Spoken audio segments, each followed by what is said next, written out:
ধৃষ্টতার সঙ্গে পাপাচারে লিপ্ত হওয়া আর অপারগ হয়ে অন্যায় করা, এই দুইয়ের মাঝে রয়েছে আকাশ জমিনের তফাৎ।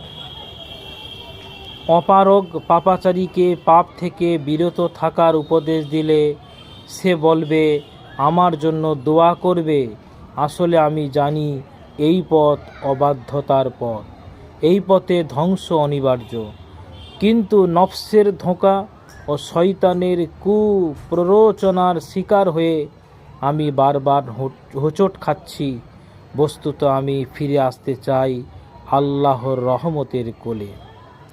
আর যে ধৃষ্টতার সঙ্গে অপরাধ করে তাকে উপদেশ দিলে সে বলবে, আরে রাখো তোমার উপদেশ, এখনই তো মৌজ মস্তির সময়, এখন আনন্দ বিনোদন না করলে কি বুড়ো হয়ে করব?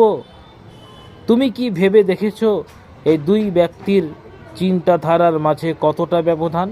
তাই তো প্রথম ব্যক্তির পরকাল যাত্রা হবে তুলনামূলকভাবে সহজ, কারণ তার সমস্যা অঙ্গ প্রত্যঙ্গে, আর দ্বিতীয় ব্যক্তির যাত্রা হবে অত্যন্ত কঠিন, কারণ তার সমস্যা অন্তরে।